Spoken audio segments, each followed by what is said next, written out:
Morning, folks. Let's talk compact tractors. What you see behind me is two John Deere compacts, 3039R, which is behind me, and a 3038E off to the left, or off to my left, off to your right.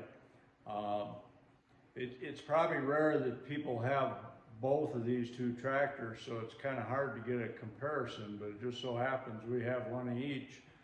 And I haven't seen a whole lot out there on YouTube that explains the difference between these two tractors, so I thought we'd go over it. The E-Series is more of an economy tractor, and the R-Series, as some people say it, is a Cadillac tractor. They really are different tractors, even though they have the same, roughly the same horsepower. There's just a whole ton of features on the R that are not on the E. And the frames are heavier, the loaders are heavier, the lifting capability is a lot higher on both the loader and the 3-point on the R. The wheelbase is wider on the R and just a touch longer, not much longer. But the implements that you put on them are all interchangeable. So when you look at the literature from John Deere, it kind of seems like they're about the same tractor, and they really don't tell you the differences. So I thought we'd go over a few of them today before you make up your mind what you're going to buy. I looked at Kubota too when we were looking to get tractors, and I've driven the LA series Kubotas, and they're very nice tractors, but I just can't bring myself to drive one with the rocker pedal on it. I've spent a fair amount of time on one, and it's just not comfortable for me rocking that rocker pedal, whereas Deere has a two-pedal design, one for forward and one for reverse, and for whatever reason it just fits me a whole lot better. So that's why we ended up going Deere, and honestly the E-Series tractor lines up pretty evenly with the LA series tractor from John Deere. The R, or from Kubota, the R series, I don't know if, I'm not that familiar with Kubota's lines, but I know that the R series is a lot more tractor than the LA series in the Kubota. So let's move over to the tractors. We can talk about some of the differences. First of all, let's talk about the loaders. The loader on the R, the specs on it will lift a little over 1,500 pounds. The loader on the E will pick about 1,100 pounds. The frame is way heavier on the R than it is on the E. The standard loader, which this one happens to be a 320R, is a quick connect loader, so it's very, very fast to just remove it from the tractor, whereas the loader on the E is permanently mounted. So the only way you take that off is to remove a bunch of nuts and bolts. The joystick on the E is part of the loader, okay? And the joystick on the R is part of the tractor. The E, when you're sitting on the seat, you got to reach forward to run it. The one on the R is right here where it should be, and it's very comfortable in your hand, and you can sit there comfortably all day long, and you can really feather it, really do a nice job with it. The E works good, but the R is much better if you're going to be doing a lot of loader work. The weight on the R is, I think, about 800 or 900 pounds heavier than that's dry weight when it comes without a loader, but naturally the loader's heavier. So now you're a little bit more than 800 or 900 pounds more. And then you've got a wider wheelbase, heavier everything underneath, but you got bigger tires on it. So in this case, we've got fluid in both the tires, so we pick up some weight there.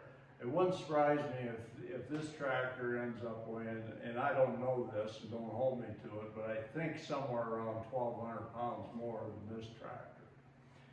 The seat that comes with the E has no suspension in it, the standard seat anyway, And that's what came on this tractor, and I was very disappointed with it when I got here, so I tore that seat off and we put a regular suspension seat on it.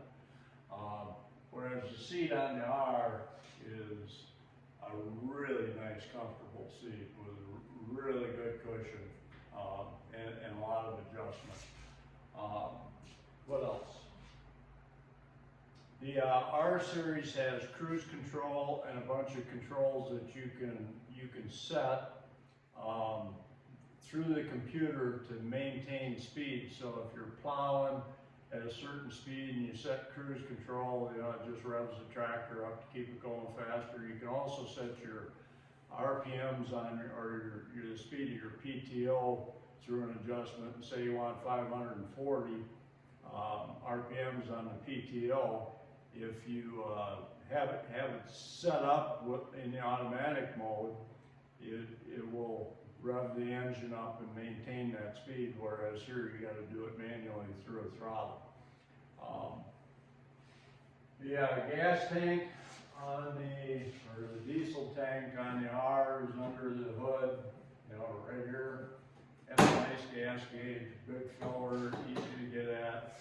The fuel tank on the E is smaller and sits behind the seat and just has one of those little gauges that you have on any small tractor or garden tractor that where it swings around, tells you what's in it for fuel. The hydraulic pumps on the two of them are totally different. The hydraulics are way faster on this one than they are on this one. What else? There's a mid-PTO that you can put on the R, and this one does have a mid-PTO. I don't run anything with it, but for resale value, if somebody wanted to put a front snowblower on, or a broom or whatever, you can do it on this one and belly mower. Whereas this one here, it's a little more challenging. I don't know that you can add a mid-PTO or a belly mower to an E-Series tractor. Don't hold me to that again. I don't know that for a fact, but it does not have a mid-PTO. And at the time when we bought it, it wasn't available. It might be available now. We have ag tires on this one. You can get R4s on either one. These are good for around the yard. Ag tires tear everything up, but they got good traction out in the woods. We just recently added a third function to this one so that we can flip-flop a grapple back and forth between the two of them.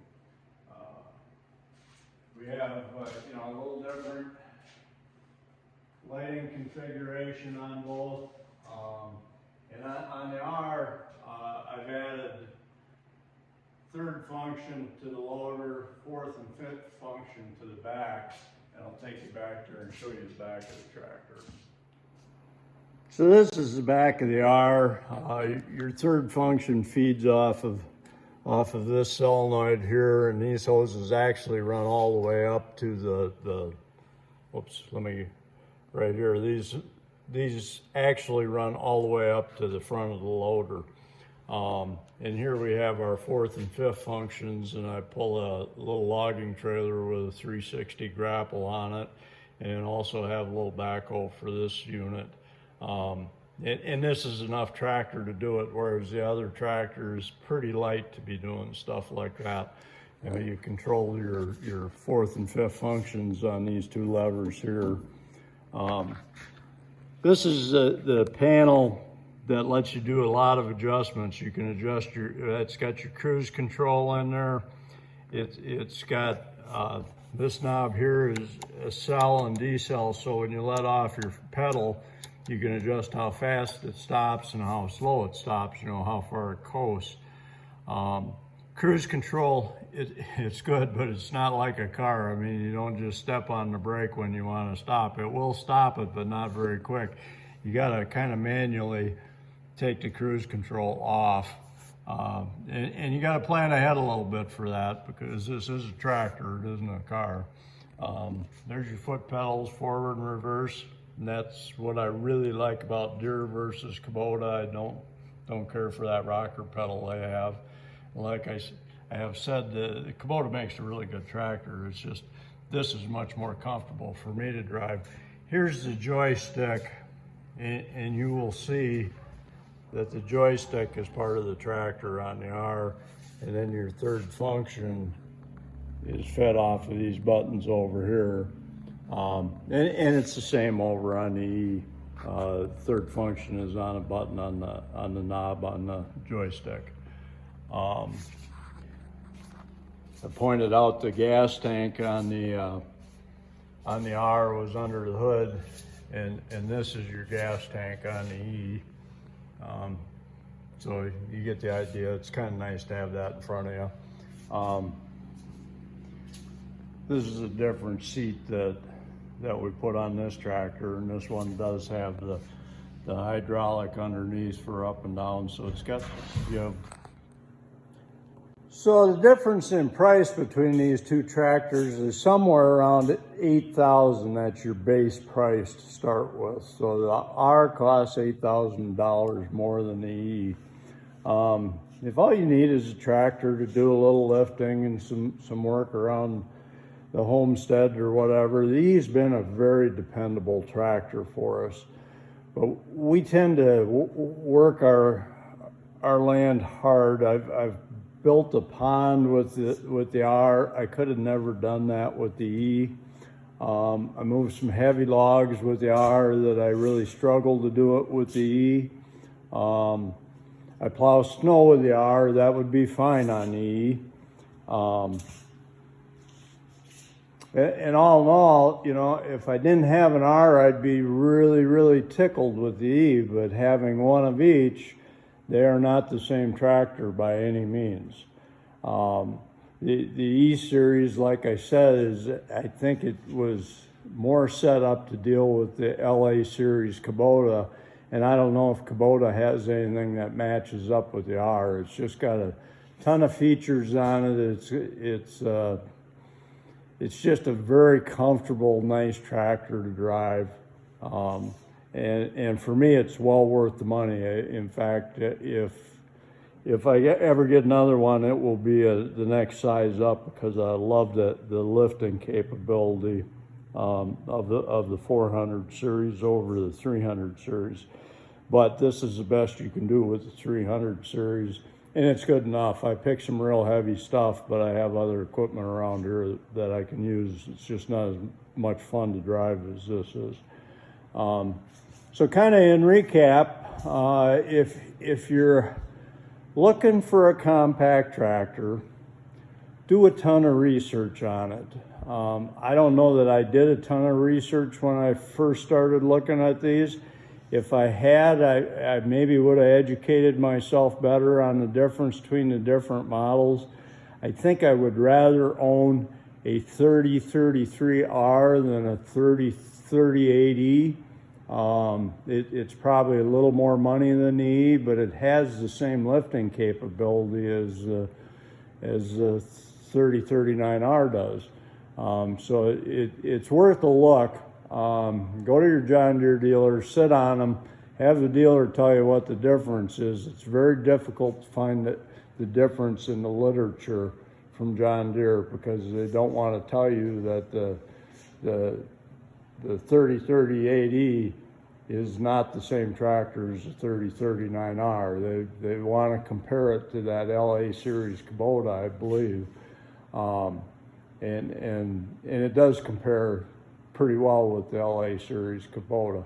Not a lot of frills on it, just a good hard-working tractor. So that's my review on the 3039R and the 3038E.